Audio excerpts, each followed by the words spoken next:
Joining us right now on the phone is the man who exposed the Bigfoot hoax, Steve Kulls, private investigator and executive director of Squatchdetective.com. The numbers of sightings, even if you take 99% of them and put them in the trash can, you turn around, you still have that 1% that can't be explained. Well, we need to explain it.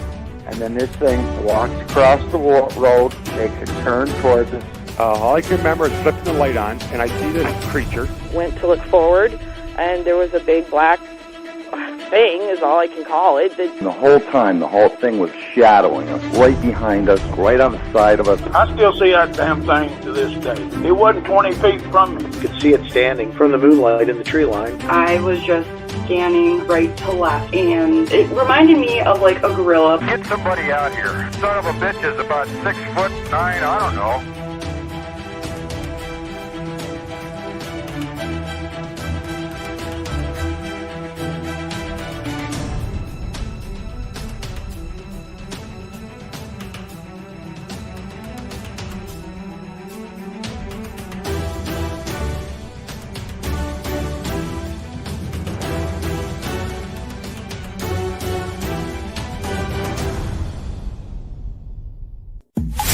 Welcome to Squatch-D TV, exploring the Bigfoot mystery each week with your hosts, veteran researcher, author, and TV personality, the Squatch Detective, Steve Kulls, and from the Bigfoot Research Project of Kentucky, Chris Bennett. Sit back and buckle up as we bring you guests from around North America discussing the Bigfoot phenomena, but not without a few laughs too.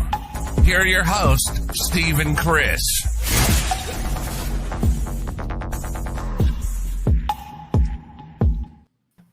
And good evening, cyberspace. I don't know what happened to our graphic. There it is.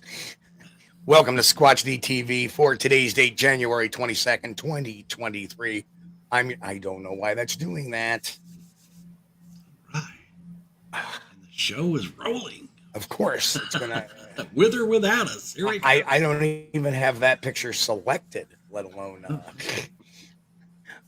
yeah, there's something funky going on with this photo thing on my computer. So, but anyway, welcome to Squatch-D TV for today's date. And with me is my co-host down there, Mr. Chris Bennett. Hello, Chris. Steve, how you doing, my friend? It's good to see you. Doing wonderful. I'm not even I hope you guys are enjoying this nice warm weather. Yeah, warm weather. Okay, yeah. How much snow you guys got coming? Yeah, well, it looks like we're going to get the full 5 to 8. Oh, man. I'm sorry. And it is it's a balmy 32 degrees right now. Well, okay. You know, during the day, it's been like really nice. I mean, t-shirt weather here in Kentucky. But at nighttime, yeah, you probably won't put on a jacket. Can you all take some fans, some box fans, and just aim them to the north a little bit? That would be good. Yeah. And that way it'll just push it up our way, because I definitely could use it. Yeah, I'd send you some warm weather if I could. So with us tonight, we have Ron and Joe. Hello, guys. How are you? From hey, how you guys doing? Weird and wild and weird West Virginia. I do that to Nikki all the time with her show, Hairy Man, Hoodwinks, and Hoaxes. Sometimes I'll call it Hairy Man, Hoaxes, and Hoodwinks. So I apologize if I no worries. Screw that up. It literally happens every time we go somewhere. Anytime we talk to anybody, it always gets kind of jumbled up. Wild comes before weird. That way I'll remember. Wild and weird. Wild and weird West Virginia. Really. Yeah. Let's pop that graphic up there too, and that graphic is not there. So I set this up, and it decides to have a mind of its own, and oh dear, now it's not coming up at all. Well, you know, of course, it's always got to start acting up when the show starts. That's of course the best there time. There we go. So, yeah. There. So you guys do. Well, let's get to our roll call first, and then we'll get into it. The chat of course, is hopping over here as usual. So I'm gonna scroll all the way up.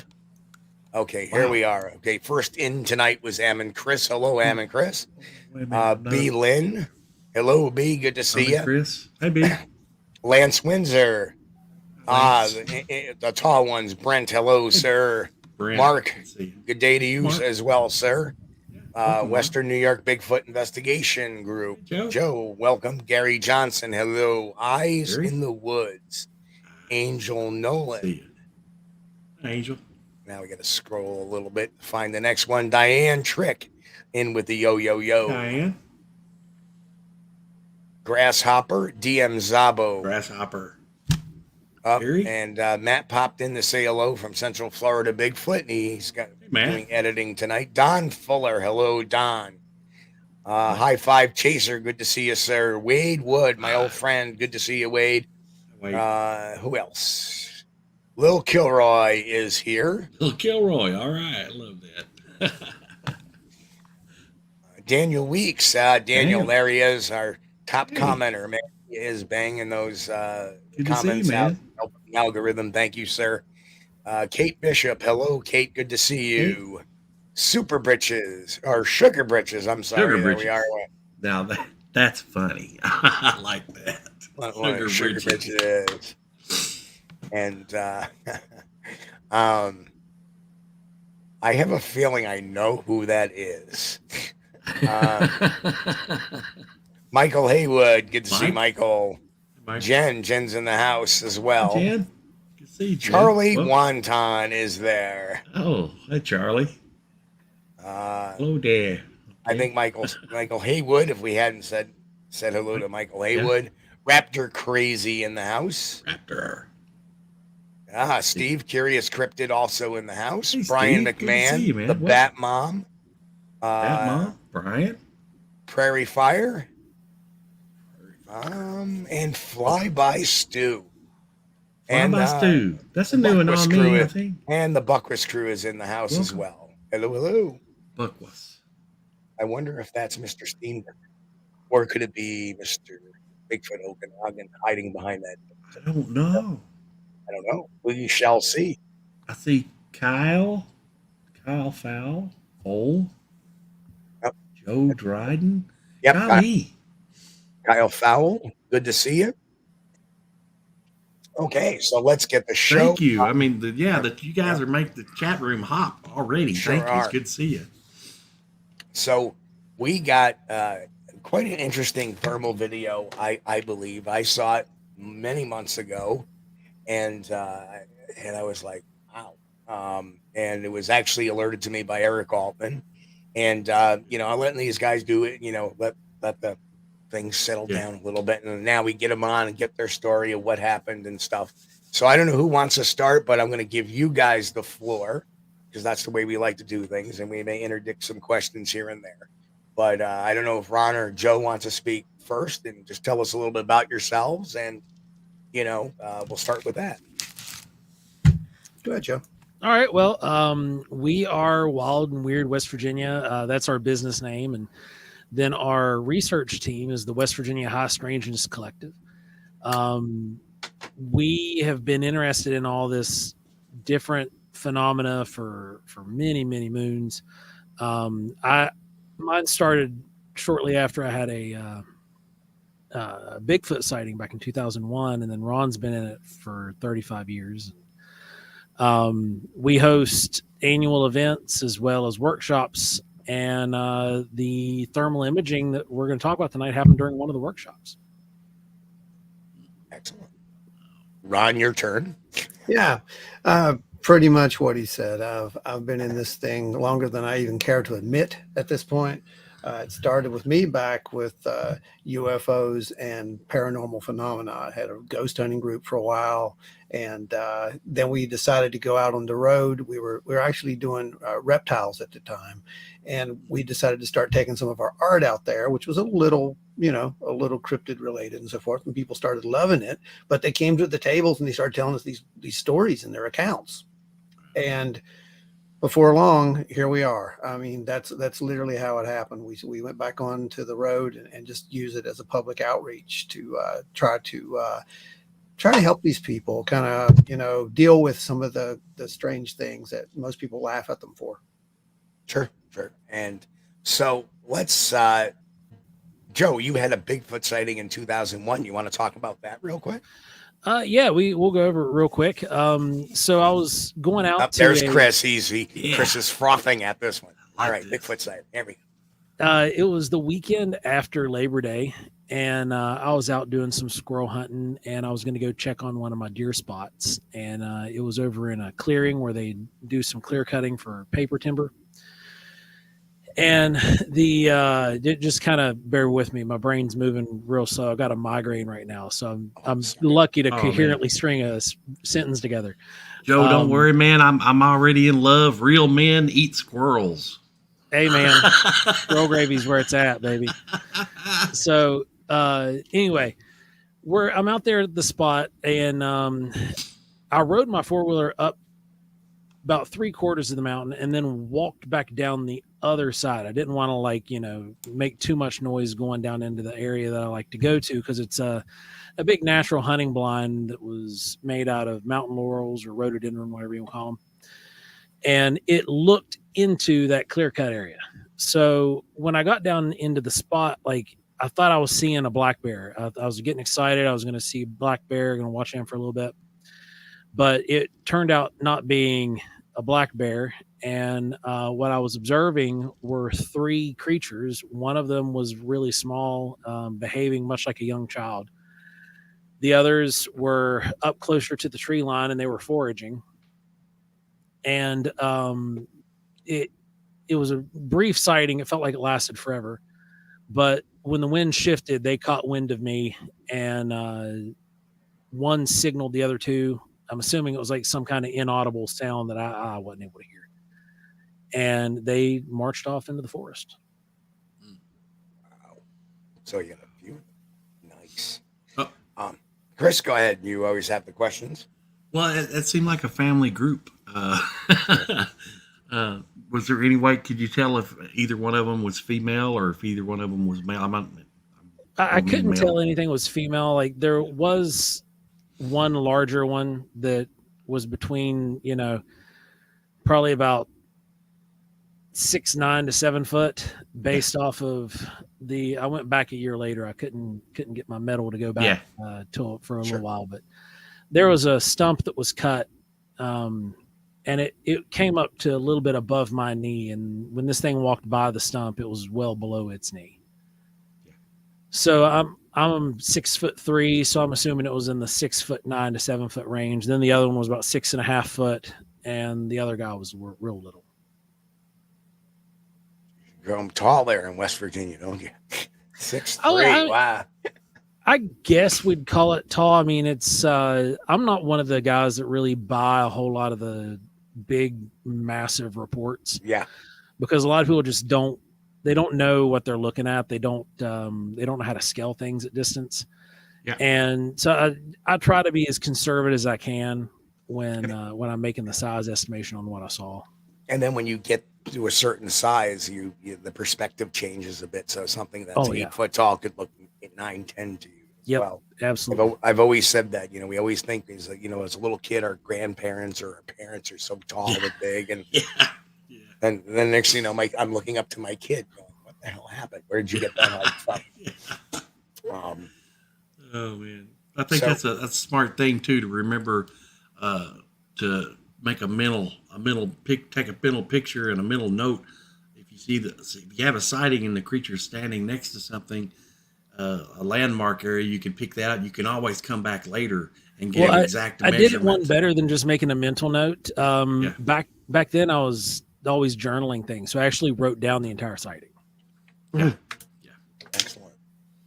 Now, I got to ask you this: how did it make you feel? Did you feel scared, apprehensive, nervous, creeped out? The feeling was surreal. The only thing that I was actually afraid about was if it came at me, but it was more of a sense of awe than anything. Excellent. The small one, would you say it was like a toddler size, or a little bit bigger than a toddler? Probably 5, 6 year old kid size. So it was in that 3.5, 4 foot range, and I was mostly fixated on it because as I was watching it, it was doing like not full cartwheels, but these things where like put its hands on the ground and throw its feet around and it would spin and jump. It was like it was playing. Very common. Very common. Okay. So let's fast forward a little bit. Ron, how about you? Any experiences over the years for you aside from the one we're going to talk about? Yeah. Okay, let's hear it. I was never really much into the whole Bigfoot thing, to be honest with you. I got pulled into it by Joe. We would always do these. We would go on these road trips where we had to go out, with the whole reptile thing. And these are long road trips. So we would be listening to all these different podcasts and so I got kind of injected into it at that point. Now I was never a unbeliever or one of those who'd be like, this isn't real. I mean, of course I believed it. I just never seen anything. And that changed in 2020 when we were out on the farm. Actually, me and Joe were there with our wives, and we were just relaxing. And we had a strange encounter that evening. Sounds down from the valley below us, on 3 sides of us. There was weird chattering sounds. There was mouth clicks. And then it culminated in the end with an actual sighting of something. We went around the back of the building after a motion light kept coming on and going off to check that out. And making a light sweep, just kind of checking the area out. And as the beam comes over, there's this massive shoulders and a very small head that just ducks as the beam comes over. And I grabbed the light, of course, and tried to reproduce this. There's no way I saw that. That was just a light and shadow. And couldn't reproduce it. We went back inside. It got very strange at that point. Joe felt some weird stuff and said, we gotta go. And at that point I'm with him. I'm like, yeah, let's go. So we just backed away. When he says like we felt weird stuff, the actual sensation that I felt was that I had like peed in my pants. Yeah. But I didn't, thank God. But it felt like I had, and it was bizarre. But whatever you got the full brunt of it. Yeah. I didn't really feel that. As we were going inside, I did hear what sounded like, as I describe it, a bunch of hornets in the distance run through a heavy reverb unit. That's kind of what it sounded like. And we went inside. And did you feel like you had like a in your ear? Like I absolutely heard. It honestly just sounded like this strange, distant buzzing sound is what it sounded like to me. Like it was very different, and it was kind of faded, But as we went inside, there were other strange things that happened in there. There was an incident where our wives and Joe kept hearing what sounded like his kid crying in the next room. Now, I never heard that. They all heard it. And Joe even went to check it out multiple times. But the next morning, we decided to go out and check the field. And I'm seeing, where this thing went down. It's short. There's no way anything went down in that field. I'm like, that was a little trick of light and shadow. This wasn't real. And Joe's out there and he's trying to kind of recreate this. And so I'm standing there where I was that night, and we're looking with the phone, and he's like, all right, start recording. I'm like, all right. So start recording. And he's like, here, did it do this? And he just kind of disappears. And I'm like, how are you doing that? And apparently there was a pathway behind there. It was a hill. So all he had to do really was just step backwards, and it looked exactly like he was squatting down. Did you catch any eye shine at all, or did it not? Maybe No, didn't look at you. Or... Solid dark. This thing was solid dark, and it was so fast. It was. He may have caught the business end of it. Yeah, you never it's know, possible, man. Yeah. This thing was fast. Question from Mike from Tactical Bigfoot Research. Do you think they were looking for reptiles and or amphibians to eat? In that area, it's possible because there was a mountain stream, and then you also had some deadfall from left behind timber. We do have some reports that indicate that is the behavior that is being exhibited in certain areas. I mean, it's quick and easy protein and fat, so it's definitely on the agenda. Nice. Well, I tell you what, reptiles and amphibians would be low on the menu for me, but if I was hungry, I guess I could. Well, you got to think the egg masses. You find the egg masses out in these water sources. They're not trying to run from you, but it's a simple, easy source of protein and fat. That's right. Caviar. And you just gulp them down like an oyster. Yeah. It's coming, Pat. It's coming. Hey, Pat. Hello, Pat. Good to see you. It's coming. We can't, we got to keep people on the hook for a little while. Excellent. Now, I think when Chris meant, did you feel any ear flutter, Ron? I think he meant physically. Did you feel any vibrations? No, I did not. Okay. No. So, okay. All right. So let's fast forward to your event you had last year. Let's describe what was going on, and I'll let you guys walk through it. And, whoever wants to take the mic from each other, go right ahead. Well, Wild and Weird Con is an annual event that we host. We have it at Chief Logan State Park. We use the lodge there. And we do a workshop the night before. It's like a VIP workshop. Small group of people, we take them out. They're normally shown how to use night operation equipment. And then I cook dinner for them. So I missed the big show, but Ron was all there. Yeah, we after about I'd say 40 minutes of this basic training, which we were there with Hellbent Holler. They were out. They had set up these stations along the trail of this old road, probably about a quarter mile from the lodge or so, something like that. And at each one of these stations, everyone would go to and get to participate in learning how something worked. There would be like an infrared station. There was a audio station, and of course there was a thermal station. And it was basically just to give them a feel of what it's like. There was never any indication that they were actually in an area or anyone was going to catch anything. This was just a pure demonstration, nothing more. This was not an investigation. Let's make that perfectly clear. So we go out there on the trail. Everyone's, learning their stuff. Everybody's playing with the cameras and whatnot. And we get to the audio station. There's a parabolic dish set up, and I'm out there filming because I'm going to use this footage for some of our promotional stuff. It's media. It's good media.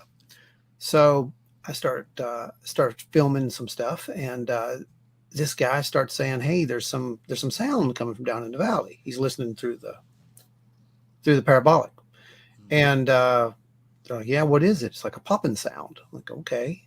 So I'm like, all right, let's try this thing out. Got to thermal, turned on our thermal, had it on tether so everyone around could see it, and pointed it down in the valley, thinking I'm going to get like a deer or a bear or something really cool. Maybe even, who knows, maybe a small animal, whatever. But it would be cool just to catch. So yeah, I point it down in there, and we see what we see. And at first, honestly, I'm looking at this thinking, someone's down there. And there, we start going over that. And, Jesse's there. I'm like, hey, Jess, come over here and look at this. I need a second opinion. She looks at it and she's like, there's something's down there. I'm like, is that someone? No, it can't be anyone. They've been down in the valley during the day. She's like, no one's getting down there. Now, I didn't know what that meant at all because this is the first time I've been in that area. And as we keep watching this thing, it takes a step.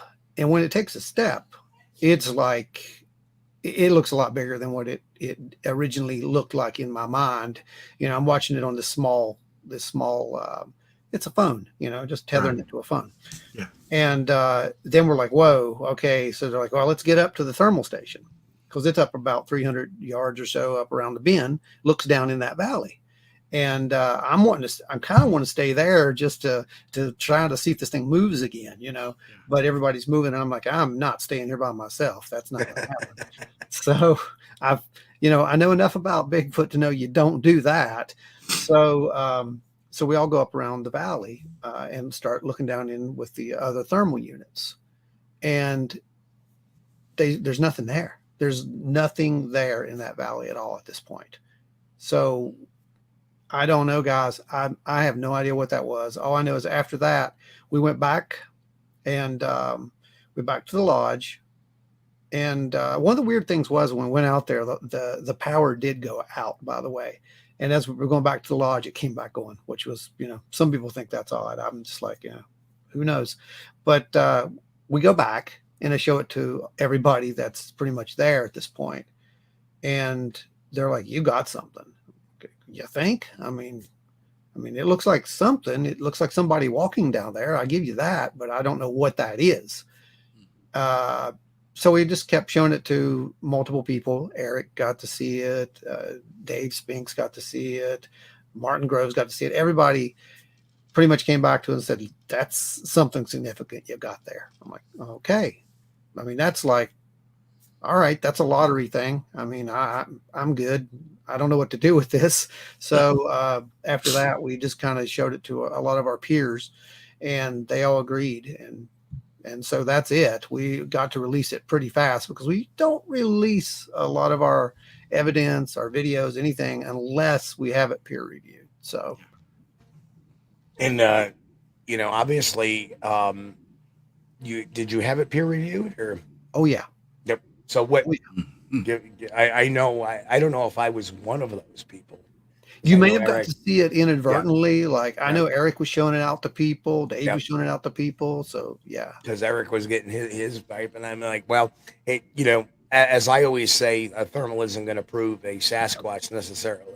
No, it's a good tool for, but you definitely see something bipedal down there. Well, what's really interesting, the next day, during the day, we have the event, obviously, because that was the pre-event. So the next day is actually Wild and Weird Con, where all the vendors are set up and whatnot.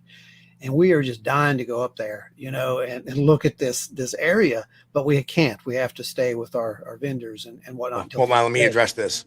Yeah. Yeah, we already showed it, Grass. No, I'm just kidding. We haven't showed it yet. Your back's still in time. So Eric and Tom Miuk went up on that trail during the day, and they came back and they gave us a great report. And his exact words were, "Dude, no one's going down in there." Yeah. I'm like, really? And it's like, yeah. He's like, there's just no way. And we did go up there and confirm. It was quite it's quite a trek down in there. We made it there on eventually, but it took some doing.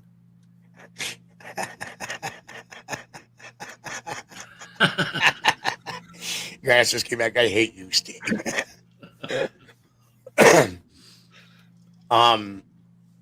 In talking with Eric, he was like, there ain't no way anybody's getting down there. I remember his comment to me about that. It's like, yeah. I don't know. Now, is that area prone to Bigfoot sightings? Yeah, there's a history of Bigfoot sightings in that area. What county again? I'm sorry. It's in Logan, West Virginia. Russ Jones has spent hundreds of hours down there researching that area. We've been down there a good bit, and it is solid people you're talking about. Very, very, very just rugged forest. Now, so there was when the thermal was shot, that was at night, correct? Mm-hmm. Yeah. And so with the terrain being rugged, there's like no way nobody was bebopping around down in that valley. No, and there was no flashlights either going on. Right. The thermal would have definitely, and we had IR. Remember, there's an IR station. We would have picked that up as well. So, right. I mean, I'm open to all suggestions at this point, but it's it's different. Now, before we get to the film, and poor Joe, you were stuck cooking at that time, weren't you? Yeah. So cooking in the dark, Joe. Cooking in the dark. Yeah, I was cooking over a campfire, making everybody a big pot of camp chili. Oddly enough, since we were talking about that earlier. Return of the chili. Made some hot dogs and some other stuff, and I've got my radio on me. And Ron, I messaged Ron to say, "Hey, the power went out," and so we're just cooking by starlight. It was beautiful. The moon was still like 2 hours behind the horizon. So there was no moonlight. It was just stars. It was really neat. So let me get this straight. You're cooking chili. Yep. At a big chili event. or stew? This is chili. Okay. So let me get this straight. Now, was the event center nearby? The lodge was near me. They were about a quarter mile away. So you know, shortly after, probably. Now, what time did this thermal happen? It was right around 8 something, as I recall, I think. So, you know, the sounds of the forest happened after about midnight. All you heard is...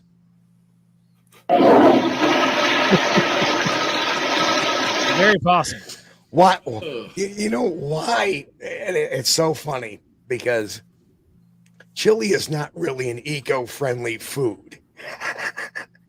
And it seems to me that every event I've gone to, we did something up at the Vermont Trail Cam area, and Frank's wife made a big vat of chili. And, you know, I go out in the desert expeditions, they've always made chili. Like, oh, next morning, bad. Just gotta remember to take a bottle of antacids with you. Good. Yeah, it just depends on how you make it and what you use. Depends is probably the right word there. Yeah. That was good. That was brilliant, Steve. Thank you. And we found out you don't put too many of those red peppers in there because, ooh. Yeah. That's not a Sasquatch. That's the chili. Anyway, I'm sure it was delicious, but all right. So let's first, before we get to the video, I know everybody's like, one of your if this comes up, there we go. One of your participants wrote this comment saying, you know, as soon as the group entered it, I heard a distinct signal, wood knock coming from behind the pavilion area and answered by another from the lodge next to where we dined. The lights went out immediately to the lodge. I walked behind the lodge and observed a very large shape of an upright bipedal animal in the wooded area. From where the second knock came from, it disappeared into the deeper woodline. It is my belief there were 3 of them. So, very interesting. So he had this kind of sighting as well. Yeah. Yeah, he had some auditory activity going on. None of us were present for that. Now, he was on. Yep, I'm sorry, not to interrupt, but this comment just came by, and we got to play it. See, Mike and I have been on many a mission together, both in the Sasquatch field and the paranormal field, and of course, what does he write? Nothing beats Chuck's chili, and ghosts hate you when you eat chili. They sure do. Thank you, Mike. It's about time you get a little payback on me. That was great. I'm sorry, not to interrupt. No, you're good. He was on. Martin was over on the other side of the lodge from where I was, and the lodge complex there is fairly large. So I didn't hear anything, but again, I'm standing over a crackling fire. So, and you know, obviously, this is very fascinating stuff because you have an eyewitness report that's independent of this event going on the other. You know, this is completely 2 different areas of the park. And I've always said that, you know, with the event going on, it must have drew up some curiosity. And then they decided, let's stroll over there and take a look. But well, it's not just with the event. There was a girl that gave us an eyewitness report the very next day. who was there during the big 2020 shutdowns and everything. And when they were, she worked in the kitchen. And when they were throwing away a lot of the food that was in the freezers from the restaurant, she had gone out to go do one of the evening, dumpster tosses. And she saw something that can be described as a Bigfoot digging in the dumpsters. And when it saw her, it ran down over the hillside. Wow. Yep.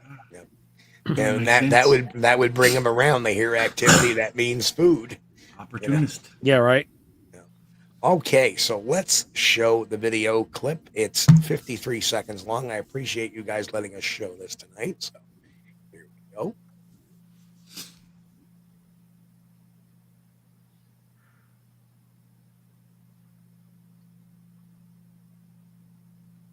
And if you guys like to narrate, you can go right ahead. At this point, we're just more or less just trying to figure this out. And I think this is about when I asked Jess to come over and have a look at what this was. And yeah, that was her head that just came through the image there. And now she's looking as well. And this is the interesting part. This is where it kind of seems to be bringing its hand close to its mouth or head or whatever there. And it's kind of like, I mean, that looks like something kind of bending over a bit and then walks away. Yeah. Yeah. And there it went. Show that again for everybody. That is interesting. It seems like it's very aware of having vegetation between itself and the people. That's what you get, right? I mean, if you want to speculate, then yeah, it's in the exact right place to not be seen.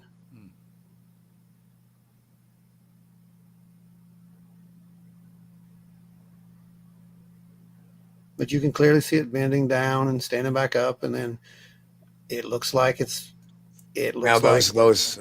red dots on it are actually, that's the temperature threshold. Yeah, that's the red hot. Mm-hmm. Yep. So that is the hottest part of it that's registering. And there it goes. And it was in the mid 30s this night as well, as I recall. Yeah, it was 37, 38 degrees.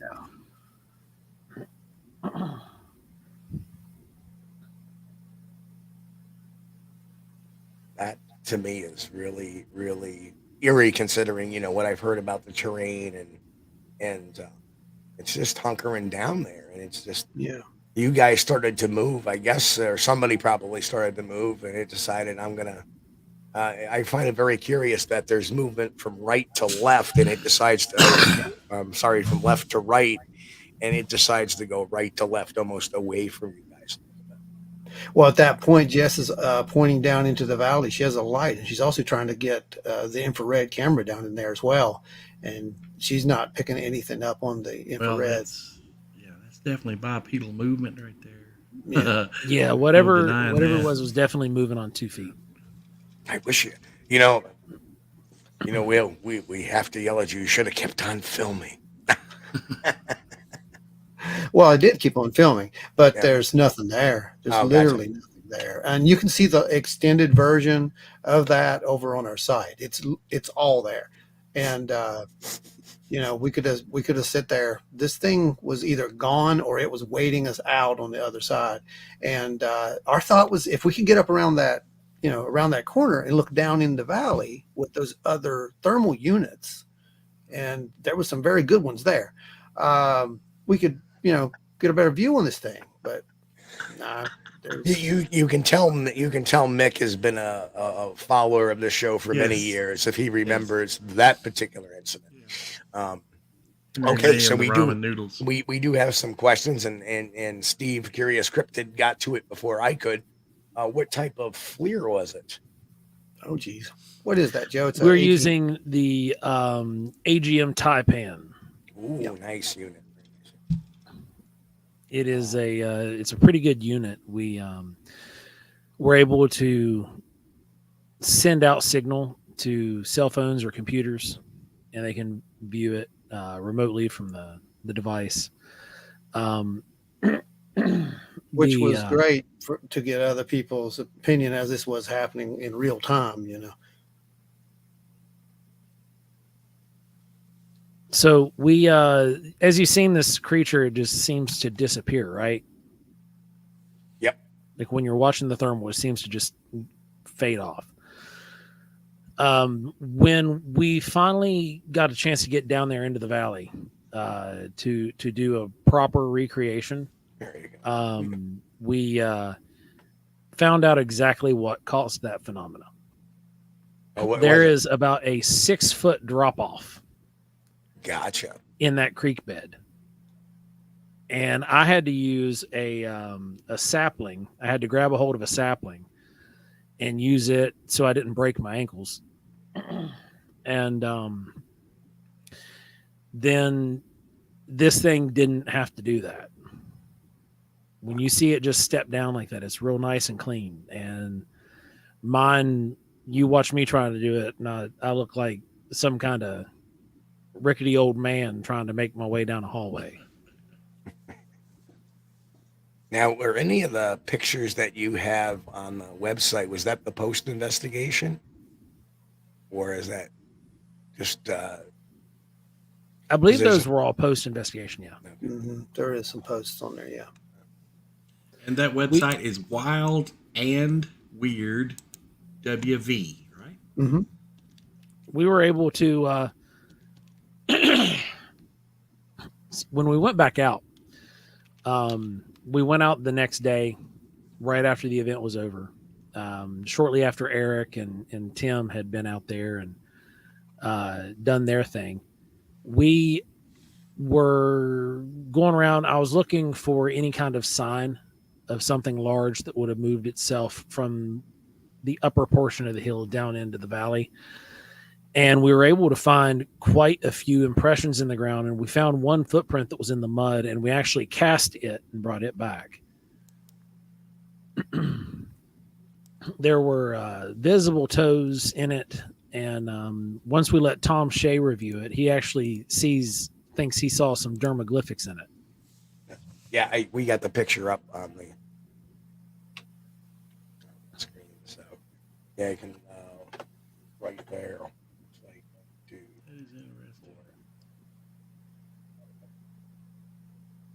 Fascinating. So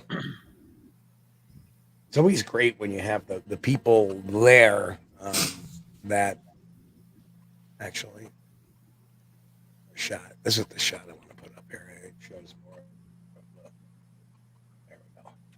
So that was down the hill there to our left, correct, in this picture? Yeah, if you go to the left, probably about from there where I'm standing, about 10 feet in front of me, it's just a drop off.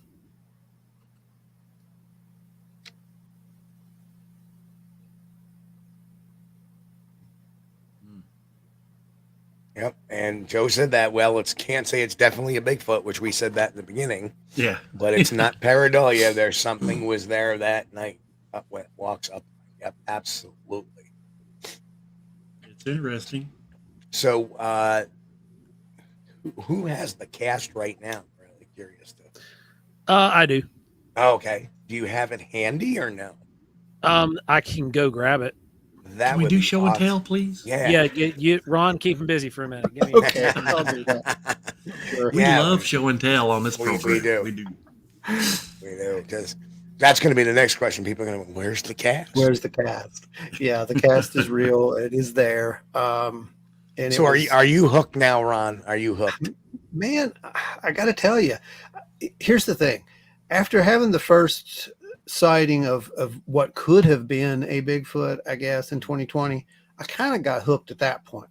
But it was just, to me, it's more amazing to me that it's more prevalent. I think that was my thing about Bigfoot originally, was that, oh, this is a rare thing. This is, I mean, come on, how many people really see this?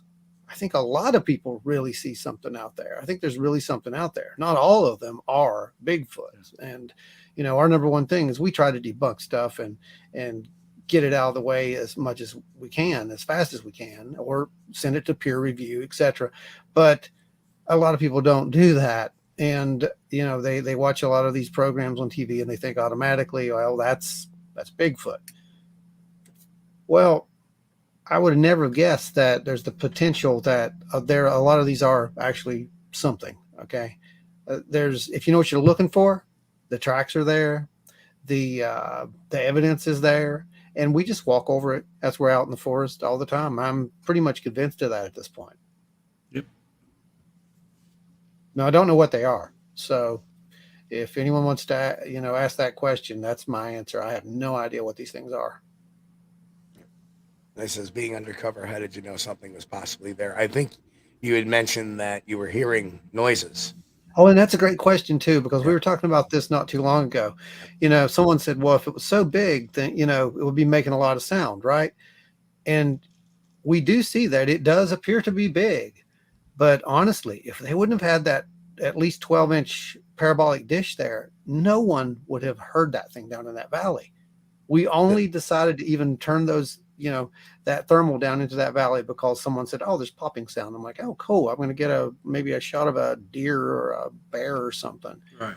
Yeah, it was. And so I guess the answer to that question, Gary, would be that this didn't occur at the thermal station. This actually occurred at the parabolic station. Yeah. And they heard something and he. I was the only one that had a thermal on me, and I only had that because we were out on a separate. I'm out there trying to get a little bit of B-roll for our media presentation. Basically, is what I'm doing. I'm not there to investigate. This was the farthest thing from my mind at that point. Yeah, you're out there going. So have there been? And now this is. I don't want to give the location away too much, but here's another question. Are mountains close by? Thank you, Daniel, for the question. Oh, yeah. It's fine to give the location as far as I'm concerned, as far as anyone else is. This is an active park area. I mean, people are out there all the time, and it's by a road. I mean, there's actually a road nearby. If you listen to the video, you're going to hear it when we go back out there on the next video that I'll release here next week. Shows the actual follow-up, and that's going to answer a lot of questions about casting and the footprint and all that. And as you're watching it, you're going to hear the traffics. So it's not like this thing is like remotely out, hundreds of miles into the woods. There's just enough woods there for it to be. And I think that Joe hit it right. And I think whoever worked at the lodge hit it right when they said, it's opportunistic. It's probably just there because there's food sources. I mean, it's a good place. Why would you move from that spot if you're, looking for food, right? Yep. And obviously moving to a low-lying area, there's very, very common. Very common.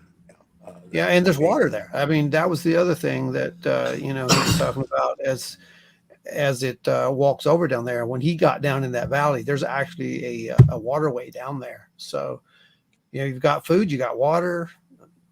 And this is the state park outside of Logan, I assume. Yes. Somebody asked. Yeah, but to be fair, it is West Virginia. I mean, you can't throw a rock without hitting the mountain somewhere. That's absolutely true. Next question is, how many tracks did you guys find?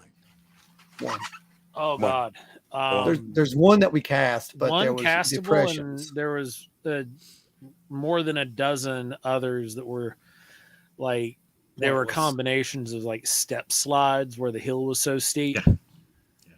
And there was one that was really good. I wish I could have cast it, but there was just no physical way to do it. And I think that's it really had great to stepped point out. on a root or a rock or something, or the hillside, and the foot had just flexed around it and had this nice arch shape in it. We had some decent photos of it though. Yeah, even if you get a line of tracks, a trackway that looks really great, then once you start looking at each individual print, you're going to find out. We get ready for this. Okay, so we're going to put you in the solo layout here. So we're looking right lower, here is where the hill would be. I'm going to flip it over so that way there you go. My hands won't get any of it. And so right here would be where the toes are. Here's a toe. You have another toe that's visible right here. And then you've got the heel back here. And when you look at it this way,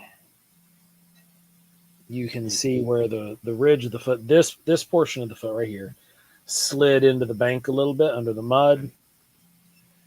And when we view it from this angle, you can see where the mid portion of the foot had flexed some in here. Yeah, you can. I was going to say that bulge in the top looks like the mid-tarsal flexion. Yep. That's interesting. Yeah, that ground was pretty and mushy, it's 14 and a half inches from heel to toe. Yeah, very, very typical. That's about the size we get here in New York sometimes. Is anywhere from 13 and a half to like 15. I think bigger. Love looking at that stuff. Yeah. Thank you, Joe. Appreciate it. Hey, no problem. Another quick question is there any audio of the reactions on the site at the time of filming? Yeah, if you go to our YouTube, you can find the video. Part 1 has been released, which is the actual filming of it. And you can catch all the reactions of everybody who's standing around because it's all like on audio. It was recorded on multiple cameras. Very nice. Yeah, I What's actually the synced it up in YouTube channel? one. Yeah. Mm-hmm. The YouTube channel name? Oh, it's Wild and Weird WV. So just like the website. Cool. Yeah, we're trying to make it easy. Easy to remember, yeah. wildandweirdwv.com and then Wild and Weird WV on YouTube. That's right. And yeah, there is I cut it to where on one side you can actually see a little bit of the camera where Jesse's looking down in the wood line, and the audio is synced up perfectly with the timestamp that the thermal was taken as well. Very cool. I see Mike Ann asked a question about it. Mike wants to know, scanned and has the cast been have we printed scanned? it? We do have 3D printers, but none of our print beds are big enough to do this thing. So, or any of the casts that we have for that matter. So we do it the old fashioned way. From where we make collectibles and things of that nature, we generally always have silicone on hand. Yeah. And we will make silicon molds and then make copies off of that. We haven't had a chance to make copies of this one yet, but it's coming soon. As soon as we get some time to make that, then we'll get some copies of that made and out and about. We had a lot of people take a look at it at CryptidCon. Cliff Barrettman took a look at it. We're really good friends with him. Then Tom Shea, he took a look at it. And we're going to get a copy sent to Cliff and Jeff, and Tom was wanting a copy of it too. Now, just to reiterate some folks, because it has kind of a weird shape to it. If you look, you got to understand that's a very muddy area. Some mud may have flowed into the print. Pretty mushy. Yeah. It's well, yeah, pretty you mushy. get a lot of suction in tracks like that too. Yeah. So when something that's barefoot steps into a big muddy section like this, whether it's a bear or Bigfoot, possible Bigfoot person, as long as it's not wearing a shoe, you get a lot of distortion because of the organic nature of the movement of the foot. Right. And it just depends on how much pressure is put on where that suction is going to be.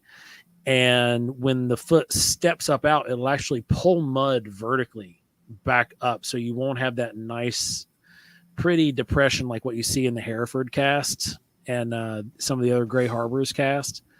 You don't get that nice, clean appearance. It pulls up some of those details, and the suction will mess with it. But we find that it's extremely valuable. We'll cast everything that we possibly can. And a lot of the nastier, uglier tracks tend to be some of the better ones that we find. Yeah, even with this one, Joe, it looks like he's got some mud squished up between his toes there. There was between the first and second toe. There is. You can, and that shows in the cast as well. You see that separation of the toe. And you would not think anybody would be walking barefoot down there, especially in the dark. Oh, yeah, in that temperature. Yeah. You know, we're in the upper 30s. Ooh, yeah. So it was just above, like, at night freezing. Well, you know, I don't walk barefoot outside the house. I'm tenderfooted, I guess. Agreed. Raptor Crazy made a comment in the chat, said that he went to the state park in Logan, West Virginia. And Logan, West Virginia, we went to the state park. There was backpackers and everything around that area. Hard telling what they got on camera. It's really thick. So really, that particular area where we were in, we specifically chose it because there's no trails. Like, it's not the actual. Yeah, it's not the park. I think that's a distinct needs to be made too. Yeah. Yeah, we weren't in the actual park where the hiking trails and all that are. Gotcha. We were out it was actually a service road. Okay, gotcha. Near the actual lodge. Okay. Show it one more time. I think this is so phenomenal, though. I keep hitting the wrong thing here. It makes it, the bigger the foot, the more powerful the suction. Knows from personal experience. Yeah. I can relate. Yeah, that is. Now, is that the general vicinity where you got the prints? I take it. Direct, like, you could draw a direct line from where that creature was to where this footprint was found, and it was right where the there was. It looked like a path going down had been formed. Now, has anybody done any enhancements on this video yet? We've tried, but due to the nature of the fact it being thermal, there's not a whole lot you can do because it's not traditional video. We're open to it. Yeah, I'll try. You know what? Tomorrow I'll try to give it a whirl and see if we can. Okay. I've sharpened it. I've done a couple of things with that, but it's still, I can't really bring out any more definition of what you see. But yeah, feel free. Yeah, I'll play with it. Wow. Chris, any more? So what are your guys' future plans for that area? For that area, we're just waiting for more reports to come in. We're also planning on going down there and doing some knocking about in the woods, just going around checking things out, and adding it into our roster of research areas.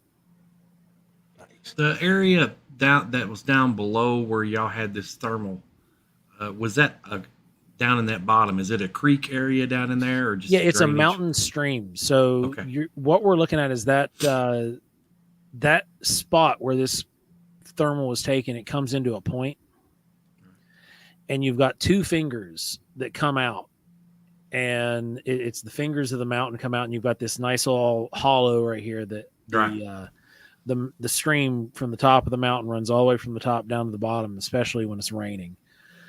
And where this was at, you can see it in the thermal. It looks like the thing kneels down and then comes back up, and you've almost got this like hand to mouth motion. And it could just be us trying to interpret what we're seeing, but it appears that this thing knelt down, and where it was at, there was actually standing water, there was a little pool of water there. It wasn't perfectly standing. It was moving really slow because you got a really slow trickling stream. But there was water right there. So it could have been drinking. There was also some snapped off nettle, and it could have been eating the nettle. Nettle's high in fiber and vitamin C. Well, if there was pools water there, you think the motion would have been hand to mouth, like it was drinking like that? That's kind of what we were thinking too. And but overall, the creek bed down through there was, the rest of the way down, it was fairly narrow, but the creek bed was dry. The little stream was running through maybe a few inches wide. So somebody asked really quick if we could stabilize the video. And right now we're stabilizing it. So maybe you'll be able to see something tonight. It just take a few seconds because my computer's running all kinds of resources tonight. And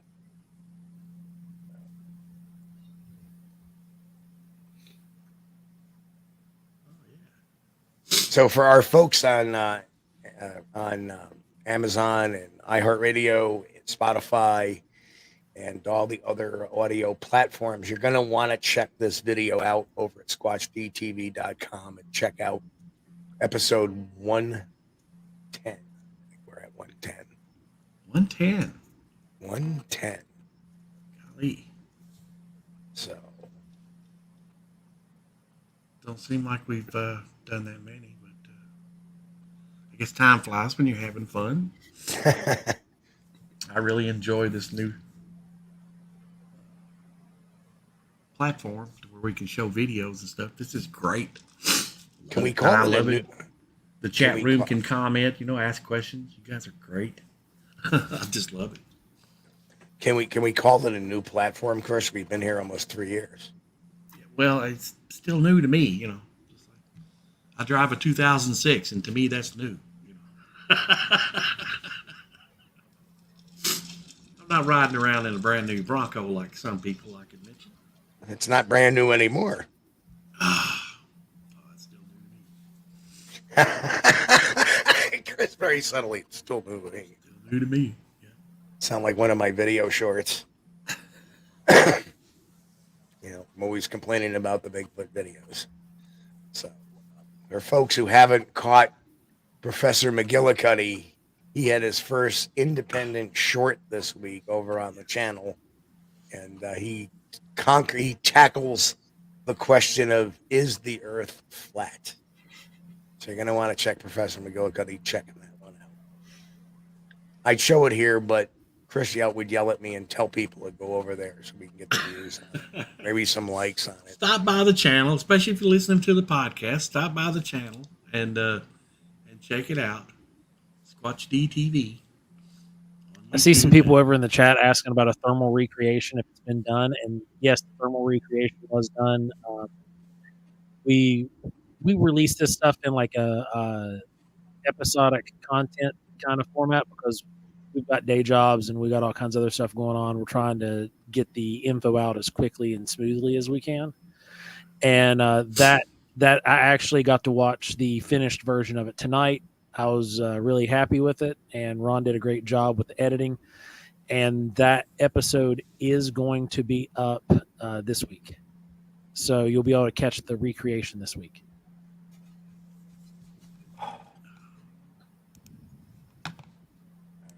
Now I got to find you guys' YouTube channel up so I can subscribe here.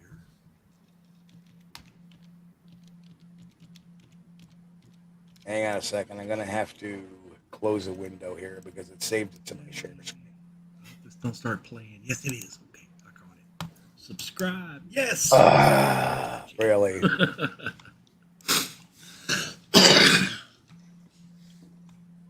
Oh, yes. And if any of the podcast listeners go to the Squatch-D TV on YouTube, on the channel, make sure you subscribe if you haven't.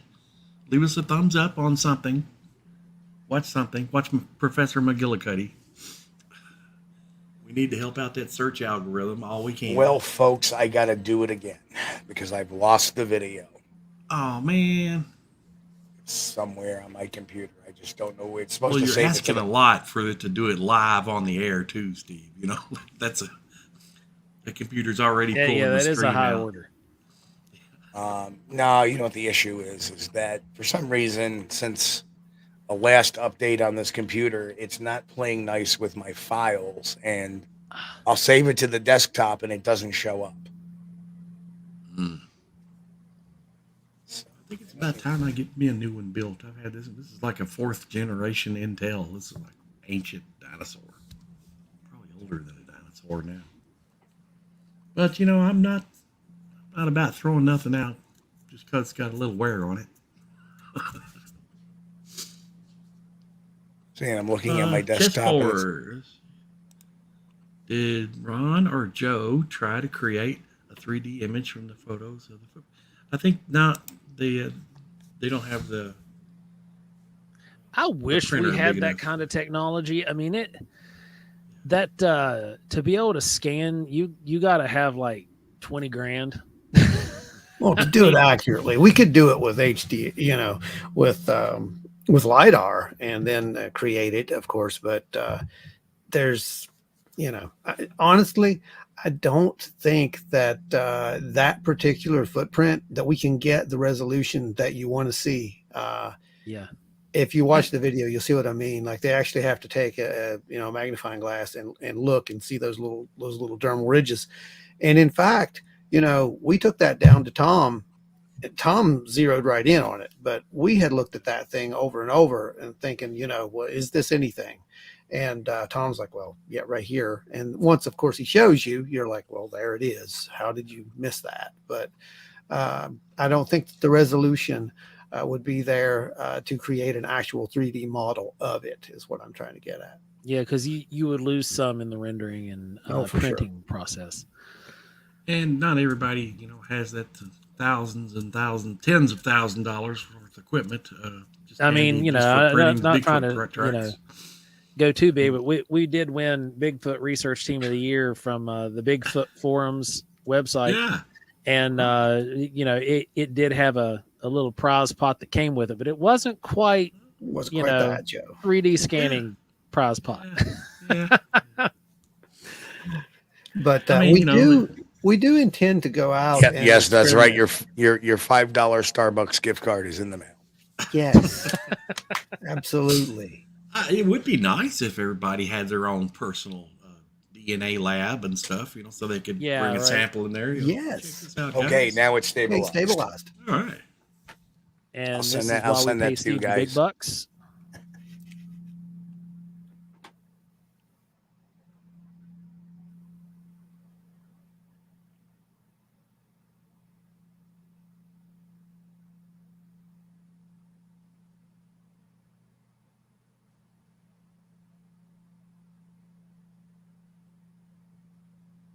The best part about this is here in just a second, you're going to see that leg lift up and you can actually see what looks like the bottom of a foot.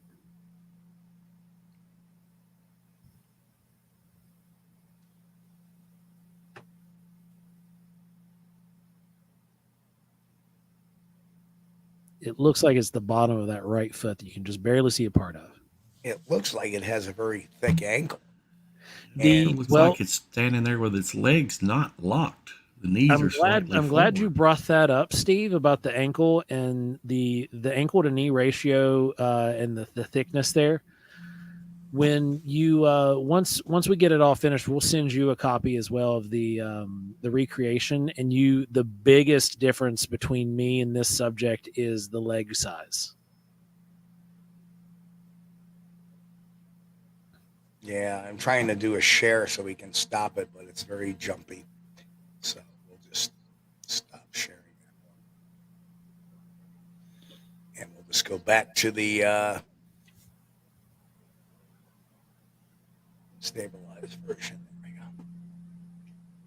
Yeah, and the ankle, I wish I could pause that. The ankle looks very thick compared, you can always tell the hoax costumes because they have a little bit of taper, where the foot and the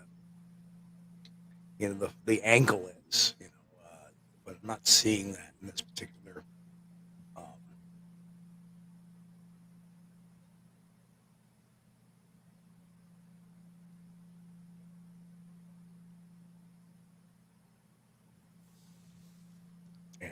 Just that whole. So Bigfoot NY Todd, we were recording from an elevated position.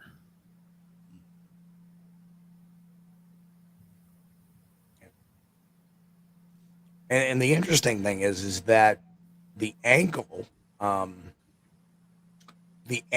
actually had a hot spot. Yeah, it did.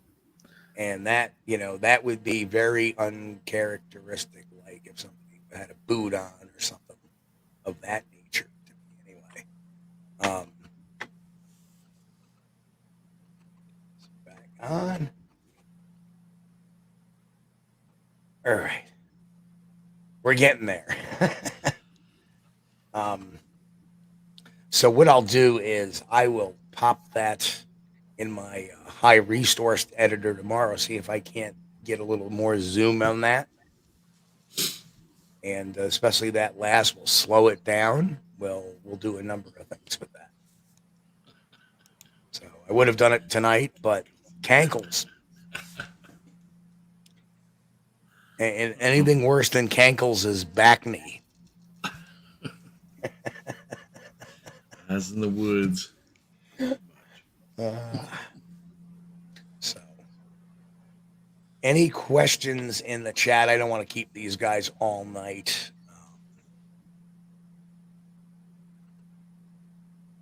So, I do see another question. Yeah, Mike's got a good point here. Wait a minute, it jumped. There it is. Concentration of heat in what would be the middle of the back. For most of them, yeah. But when it stepped off, there was a little dot right on the ankle there, foot area, which is very interesting. If it's seeing something that looks pretty hot all over, yeah, that's interesting. Yeah, that's true. The spots were like.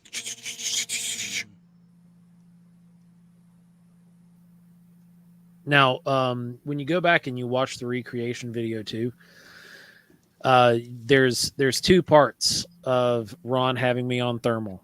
I wish that he got what was in the middle of part A and part B, because it was me falling and sliding 60 feet down the mountain. Oh, geez. And I missed that. Totally in missed part one, I'm white, like more white than, my sickly gaunt look right now. But it is obvious that I'm not emitting a whole lot of heat going down that little spot there. But after I fell and wound up, covered in wet terrain, and I took my jacket off, and from where I was kind of wet and damp everywhere from sliding down the hillside, and it had been raining and whatnot, my body heat was starting to emanate through that underlayer of clothes. And you can see the heat coming off, but you're not going to see it around the ankles and the feet. It stops just below my knee.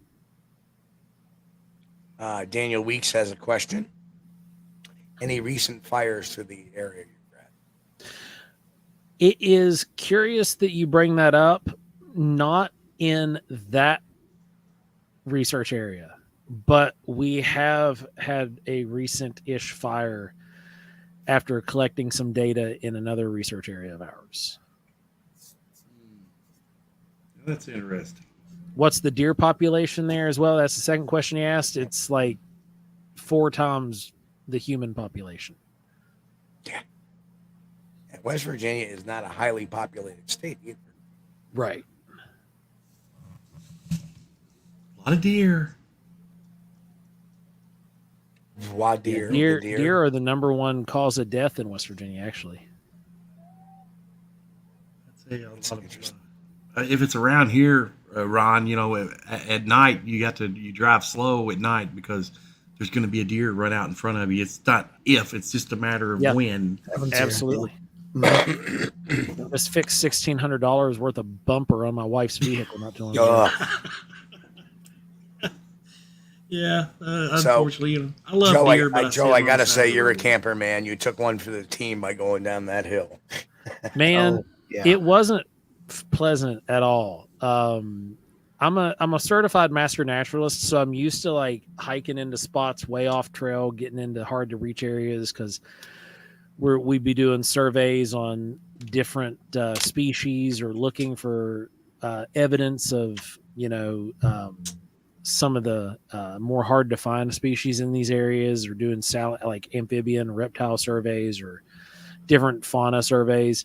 But taking it on the chin whenever I went and fell, that was not pleasant. I mean, I laughed the whole way down because I couldn't believe it was happening. That's hilarious. It was hilarious. But yeah, it was. I felt it the next day, man. Fastest way down the hill is on your backside. Yeah, right. Not the most comfortable way, but Exactly. the roots. I felt the roots. I felt the rocks, and definitely felt my back the next day. Now, Raptor says, who knows? A lot of people go hunting in these mountains, hunting for bear, deer, everything else. Well, while they're hunting ginseng and everything else, might have been a person who knows, and that is true. Yeah. Although it's 30 degrees at 8 o'clock at night with no light, no light, down in a ravine. Yeah, down in a ravine. It's possible, but unlikely. I would think. It's like, well, I'm gonna, and then for them not to say, hey, I'm down here. For somebody to acknowledge that they're down there because they don't know who's up on that ridge. Could be somebody with a gun, and bang, because that's the first thing, is when you're in the woods and in an area where, you're off trail or whatever. And if I hear people on a trail, I'll be like, hello, hi, or something just to say, hey, human here, because I don't want to get shot in case they think it's something else. Hunters do get way back in the sticks. They do. They get back up many places where most people never go. Yeah, that's why there's ginseng there. That's why they're looking for it. Now, the only other question I would ask is there any illegal cannabis growing there? Oh, definitely not in that spot. Because it is state operated land. Gotcha. And they do a lot of like aerial surveys. Now there are some illegal cannabis operations going on in that county, and they do get caught on a regular basis. That's just something that you're going to run into, especially in southern West Virginia. It grows pot real well. That's actually how we got our farm, is because it was they hadn't paid the taxes on it, and they got caught having, I think, like 8 or 10 acres of marijuana growing. Right. Okay. And I Thank asked God, that. Ron. I thought you were going to say we had a good crop one year. That's how we got our farm. Once don't tell that, brother. If we can get a permit, that'd be great. We'll all retire. We'll be able to buy that scanning system at that point. So if you start see us going around like scanning and like printing out 3D footprints, you know what we did. but I will say this. I will say this too, is that, I've driven past. There's a cannabis farm in Washington County, and I live in Washington County, New York, because cannabis is legalized in New York now. Yeah. Yes. And it was probably 2 months ago, maybe 3 months ago, probably October. It was a warm day. I had the window rolled down. I didn't know where the cannabis farm was. I knew it was somewhere on one of the state routes. And I'm driving down, and boom, it hits you like, this is where the cannabis farm is. Right. You can smell it for acres. So if somebody was growing cannabis down where they were, they most likely would have smelled the farm itself. It's not,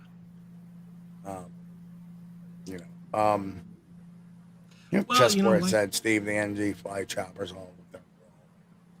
It's curious. That's a good question too, because the animals, the chimpanzees, were attracted to the rotting fruit for the fermentation.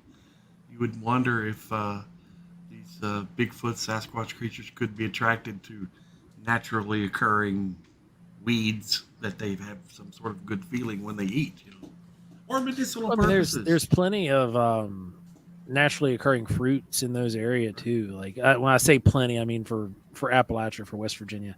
We got pawpaws there. You got berries during berry season, but there's also the fruiting bits that come off of some of these different plants that if left be, there's enough sugar in them that they can ferment. Gotcha. Well, I have been out in the woods over West Virginia, and y'all seem to have pretty much about the same thing we have in Kentucky. You've got hickory trees which produce hickory nuts. You got walnut trees. You got beech trees. What else? The nutting trees and the fruit trees. It's lots all of pretty oaks. This particular area that we were in was full of white and red oaks, and there were some. my migraine's starting to go away. If you notice, I've like changed shirts because like I'm probably the first guest you've had that had to run off camera, go throw up, and then come back. Oh, geez. And so I'm starting to get my brain's starting to work again. Well, you'll get the prize if you spill ramen soup in your lap. There you go. So there was a shagbark. Love you, Henry, wherever you are. Love you, Henry. It was shagbark hickory was what was there, and then there was also some hazelnut right in that area as well. So you got the hazel shrubs, and you've got all those other nut trees right there in that immediate area, and black walnut. Were there any? I know we don't have very many pine trees here, but we do have. They're in sparse locations. Like there'll be a lot of pine trees here, then nothing for miles. Were there any pine trees in that area that you've noticed? Not in that immediate area. There's a couple random cedars you'll see pop up here and there, and maybe a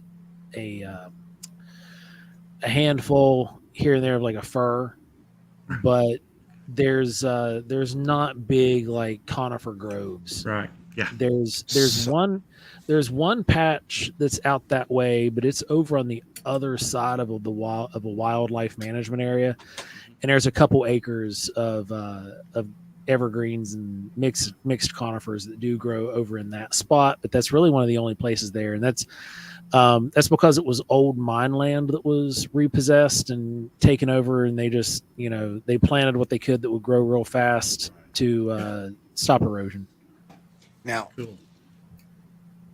I had a question and I lost it.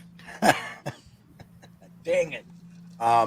Sometimes when I get a lot of things going on, I have a question and, the brain doesn't work. Daniel is asking the unknowable. How many Bigfoot in West Virginia? Come on, take a guess. I'm going 2,000. I don't know, Daniel. Now, here's the question. I do have the question. I remembered it. So, not being familiar with the weather patterns in West Virginia, what particular time do the trees there drop their leaves? They generally drop leaves. We were actually there during peak week, which is peak collar. So about 2 weeks after that, everything's naked. Okay. So my next follow-up question would be, have you noticed a lack of reports coming in from that time to when the leaves bud again and sprout? Normally we see it's not so much when the leaves drop off. We see a lack of reports starting to come in from the time gun season starts, like rifle hunting season. Once rifle season starts all the way to spring, we do have a little bit of a drop off. Okay. Now how does that compare to the leaves dropping? There's about a 3 to 4 week gap. So everything.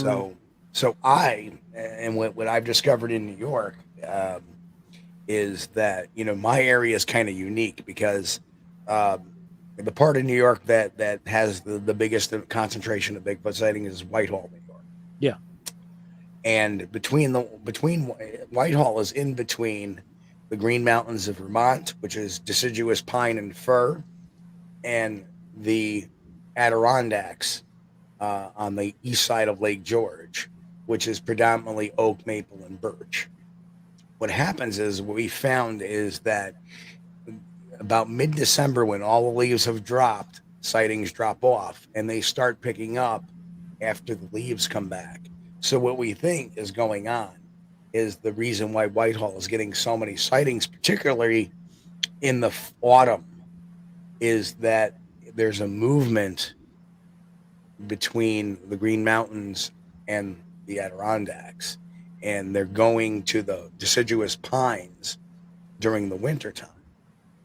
So, well, especially with the colder air that you guys have up there, and those really harsh winds that you guys tend to get coming off the lakes and everything, being in those deciduous pines and in the conifer zones is going to be the most shelter that they're going to be available to get.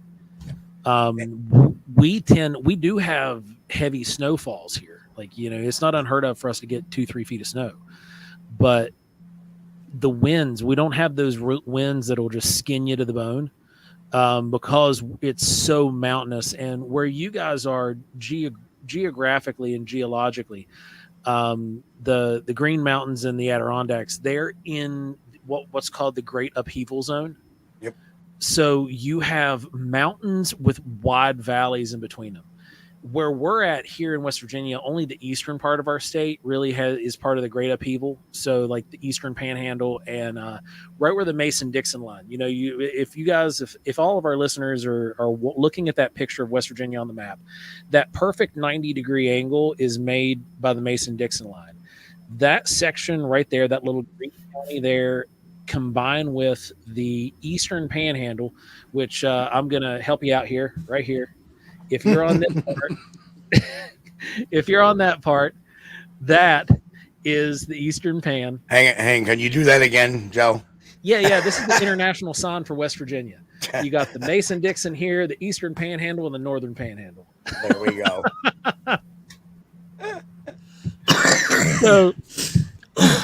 So right there, with what you're looking at. That area where you got that 90-degree angle to the Eastern Panhandle, that's all part of the Great Upheaval Zone, and that is a really narrow stretch that starts just below there in northern Virginia, goes all the way up into the Adirondacks and into the Green Mountains. So you have big valley gaps and mountain gaps, which that's where you're getting those big coniferous forest zones in. The rest of West Virginia is the opposite side of the upheaval. So if you think of it like if you push together a rug from both sides of a room, you're going to get really big ripples on one side with gaps in between them.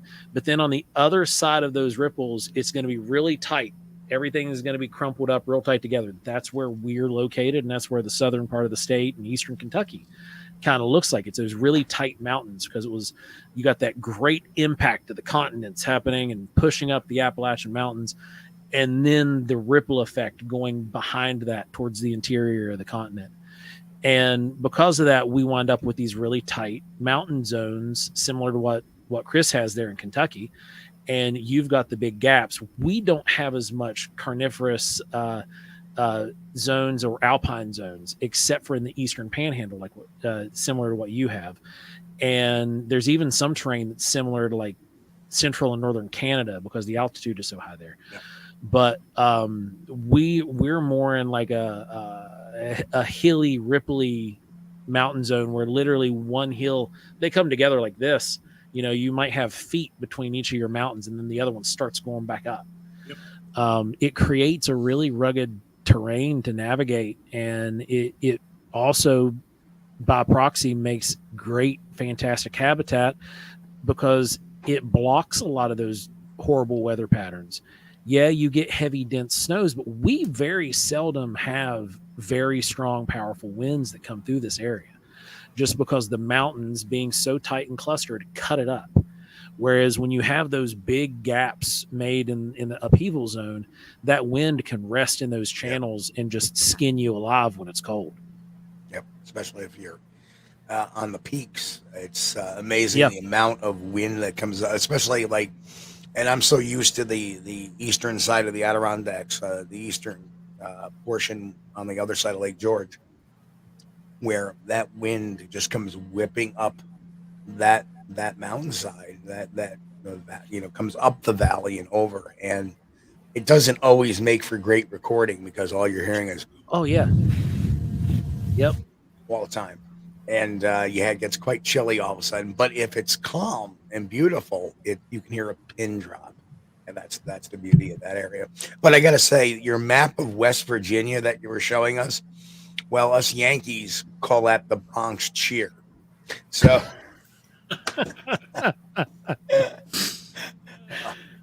that's great.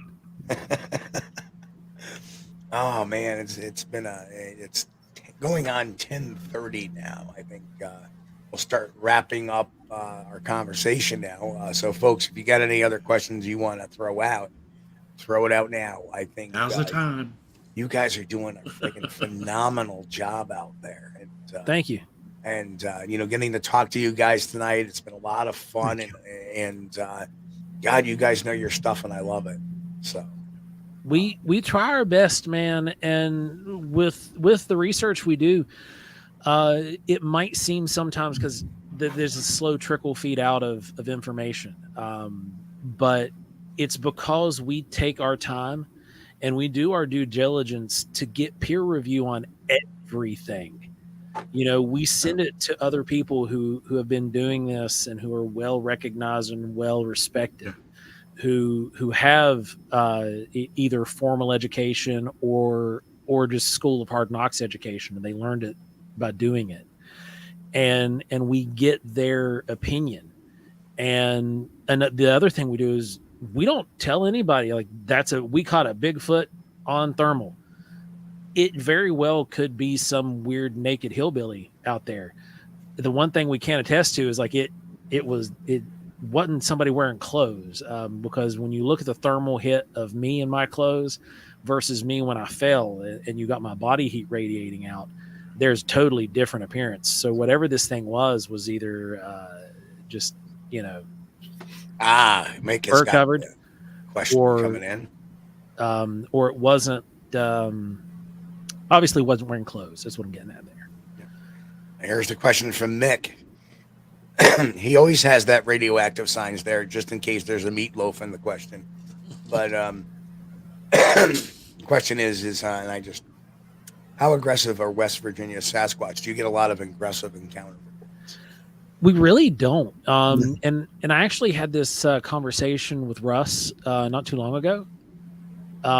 We were just talking about how we really, in this area, we have a very low amount of aggressive reports. There are some, it's not saying it's zero, but the majority of our reports, if there is any aggression, it's more of a like, hey, this is my spot, get out, like a yell or a tree gets pushed over or gets broken and something thrown, but nothing thrown directly at you. It's like, it's not trying to tomahawk a branch at you and take you out.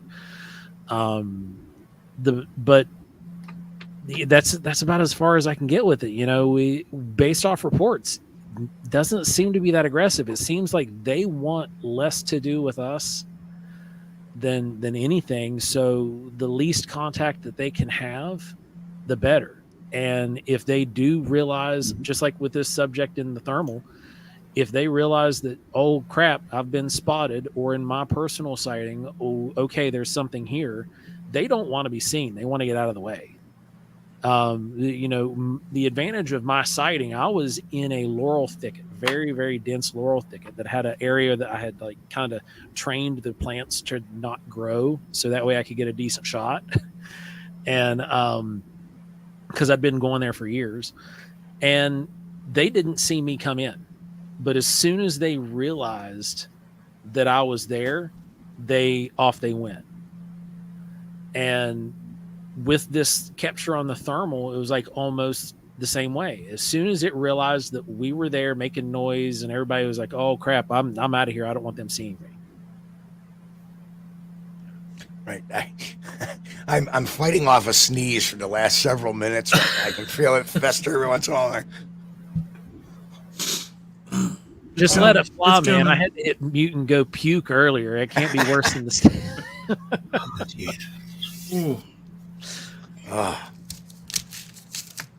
Anyway, that was a great question. Nick says that naked hillbilly, maybe he got in grandma's still, which.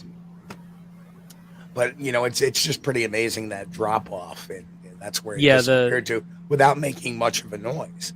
Now, I got to ask this question, too. It's just popping into my head. Was anybody listening to the parabolic after the sighting, or nobody was like, the heck with the parabolic? No, everybody headed. Yeah, they all headed for the thermal at that point. Yeah. Now, I believe Joe Doyle, he did, and he has a... on the sightings report, there's actually a statement by him, and he said that he did hear something down near where that sighting was, because he headed back down that way after we went up to the thermal area, and he thought he heard something up on the hill, but he thought it was one of us. You know, he's like, "Oh no, someone's gone up the hill, and you know there's going to be an incident," but it wasn't any of us. no, I didn't hear that though. I have no idea. You know, I got to say, it's a lot of fun when stuff happens. It was. It really is. I can't tell you how bummed I was. Oh yeah, I mean, Joe, I feel so bad for you. I was so bummed because like I'm sitting here and I hear a radio talk back. Like I think we got something, and I literally sat there waiting for them to come back for about an hour and a half after I think we got something. No radio response. Everything was dead quiet, and I'm just sitting here. I'm like, what did they get? What did they get? I'm sitting here cooking food. I'm making sure everybody's getting fed, and they're out there having the time of their life with our new toys, and I want to go play. And I was just I was bummed out. But then when we got to see it and actually got to see what was recorded, you know, it was one of those things where it was just really cool that these people all got to have this unexpected experience. Well, they got more than they paid for. And oh yeah, they got way more than they paid for. And it was one of these things where, you know, you can't plan these things to happen. And like I've seen a lot of things said with different individuals and whatnot, where they'll like guarantee you Bigfoot activity if you come out with them on one of their events and stuff. Like, we absolutely never do that. The only thing we tell you is that you will learn something. I don't know what you're going to learn, but you're going to learn something. You're going to take something home for your toolbox. But we stress you most likely will just have a traditional Bigfoot experience where we are out there and we listen to night birds or frogs. You know what? Probably the biggest thing they learned that night was it's a good thing that they had the chili after the Bigfoot sighting, right? Not before the Bigfoot sighting. Exactly, because it would have been everywhere. They're you know, it'd have been a mix. Like some of them would have probably been voiding their bowels while the other ones were so clenched. Hand it to the crowd though. They were not unnerved. We didn't have anyone who started like yelling or, well, I'm going back. You know, there wasn't any of that. Everybody stayed together. They kept a level head and they all were just like, let's get to that thermal station. You know, they were a part of an investigation at that point. I think they got to really feel what it feels like. And it was completely unexpected. So because the reality of Bigfoot research is you're not going to have stuff happen, but maybe. Hey, welcome, Stephen. Good to hear you. See you in the chat tonight. Good to see you. 2% of the time, you might actually have something happen. Yeah. And the rest of the time, it's just a good time out in the woods. And these people got to experience something. And, you know, that's something they're going to hold on to. It's something that's going to stick with them the rest of their life. And, you know, it did light a fire under a few people, and now they've been going out and they're doing their own thing, and they're reaching out to us for some guidance and direction on, hey, what's this? And it's been great.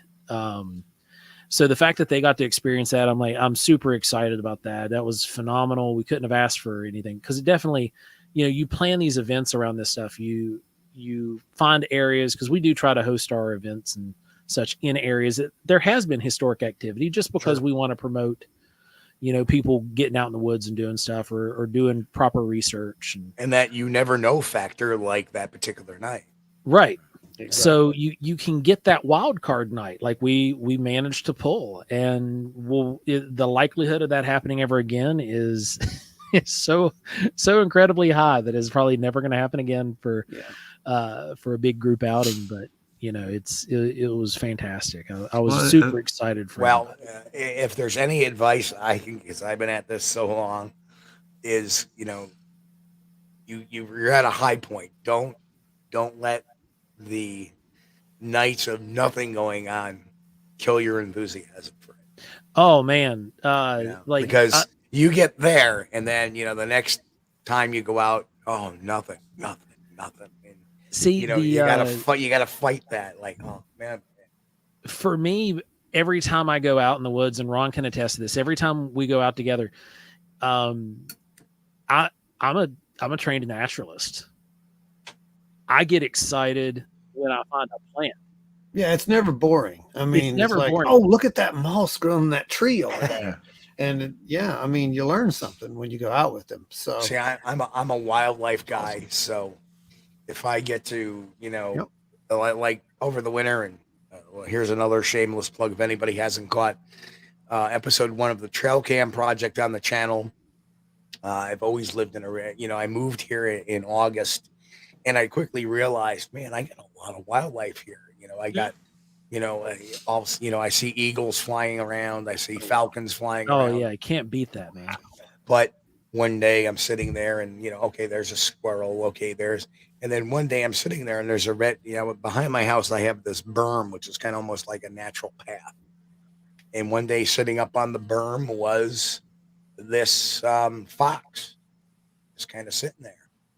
And what I ended up doing was putting a couple of trail cameras up there, and I finally got the fox.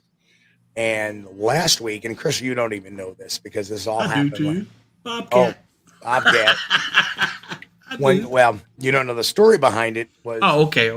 I'm sitting. I'm trying to catch up a little sleep. I was up late, and all of a sudden I hear our German Shepherd barking away. Whoa, whoa, whoa, whoa, whoa! Like, and it woke me up because it's not her typical bark.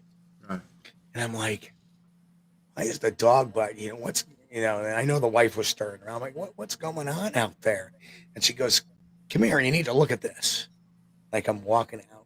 She goes, what is that up on the hill? Because it was sitting on the berm, but it had the tree line behind it. And now the trees aren't green. They're all that grayish color now because it's wintertime. And I'm like, what is that? I keep a pair of binoculars right at the back window. So I pull it up and I go in. And there he is, just sitting there. Bobcat, just sitting there out in the open. So beneath the berm, there is a sheet of ice. Because we get water accumulation on the other side of the berm, and it froze over. So the German Shepherd still got her heckles up, and she's looking at the through the window. And the cat decides to go down the berm towards the yard, and she hears the shepherd and realizes she's on ice, and back up the hill it goes. Like, okay, well, that was cool. I wonder if my trail cam's got it, and it did. So that's why you got to check out the trail cam project video. Yeah, I have to go check that out. That's awesome. But several minutes later, I all of a sudden, my wife, Sherry, she's going, Steve, is that it laying down in the neighbor's yard? And right next to us, we don't have fences either. It's all this way. And I look over in the neighbor between, like, literally 50 feet from the house, 65 feet from the house. There's the bobcat laying down. Just hanging out, chilling. Perfectly at ease. Right? Which concerned me because you never know if rabies got to him. Like, why is this thing keep coming? So I said, you know what I'll do is I'll just go out in the back porch, try to get a better picture, try to get a look. And, if it comes towards me, I'll duck back in and I'll grab the shotgun and I'll take care of this rabid guy. I popped out there. I'm like, and it turned around and skedaddled back into the wood line. I go, oh, he or she ain't rabid. It looks like a she, but like the cat was probably a 35, 40 pound cat. It was a big, so it stood almost as big, almost as tall as the German Shepherd. That is awesome. Yeah, see, one of the things that we did, we built an audio array a while back. We were using 2 Zoom recorders, and it was 11 or 12 field microphones, and we had them numbered and all that stuff, so we could tell what sounds were coming from what direction based off what channel it was coming in on. And we were actually, over the course of setting this thing up and running it once or twice, we were able to distinguish 5 separate whippoorwills. Oh, the whippoorwill. Chris knows my whippoorwill story. In West Virginia, they're critically endangered. Yeah. And the fact that in this one research area, we were able to distinguish 5 individual animals. Because when we looked at the spectrum analyzer and we were looking at the audio signature, each one's just like, a thumbprint, We're like, okay, there's one and it's repeating. Oh, here's another one. And then we've seen their each individual signatures. And it was really awesome. And, we were able to report that. I do some contract work with the DNR. So I just picked up the phone and called the avian guy and said, hey, we got these animals here. And he was like, oh, really? Where were you at? And I told him exactly where we were. And he wound up going out there and he set up a field recorder, and he was actually able to capture the same ones. And he was just excited as all get out. So were we. It was just, we get excited over that kind of stuff because not everybody's out there able to capture these things, but because we're out there doing, looking for subject A, we often find subject B and C along the way. Yep. It's a lot of fun. Yeah, I have a very interesting story about a whippoorwill. You know how you can never get them to shut up once they start? Oh, yeah. Once they get going, they're on. So I wish Ron Bowles was here to hear this one because he was there. And somewhere I have a recording of this. There goes Mixed Whippoorwill, Steve Savage Bird. Yeah. So we're out in Kentucky, out at the Horse Cave Forest, or the park. Now, Chris wasn't with us that night, but we're out there, and me and Ron Bowles and this the KBRO expedition was there. So we had a good group of us, probably about 10 of us out in one particular area, and we're trying to record, and we're therming, and all of a sudden we hear, and it would not shut up, and it was loud as anything. Oh yeah. And I'm like, Ron, I'm going to go out there and tell him to shut up. And all of a sudden you hear Ron on the recorder going, Steve, it ain't going to work. I get out there, and then all of a sudden you hear, and then you hear me yell, do you mind? Well, you know that sumbitch stopped. He never did it again. So that was, 1 round to me, 0 for the whippoorwill. We don't have any shortage of those around here. No, you don't. Which I'm looking forward to seeing him again when I come down. Now, what part of Kentucky are you in, Chris? Right about the middle, around near the Mammoth Cave region. Okay, all right. Yeah, we Interstate frequent the 65 Lexington and be area right normally. about the center. Yeah, Lexington's kind of over to the eastern side. Yep, we're in Lexington a fair amount, and it'd be fun to try to meet up with you at some point. Oh, sure, that'd be great. Anytime you guys get, well, that's good. That's like 2 hours and 2 hours and a half away from me. Yeah, it's what it is for anytime us you guys too. get in Like the that- local area, holler at me. But yeah, like we could get out in that way some and venture out a little bit farther one day, and we'll bring our track cast collection out and let you take a gander. You know what? Cool. I'm coming down, and Mr. Bennett knows I'm coming down in the first week of June. So maybe we can all get together. So, because I have a conference on June 10th, I believe, in Alabama that I'm speaking at. So I figured I'd swing down, stop, see Chris for a day or two, and continue on. We figure if Steve comes here the first week of June, the second week of June, we should have this mystery solved. Right. Yeah. That's how it goes, man. Oh no. Yeah, that's it.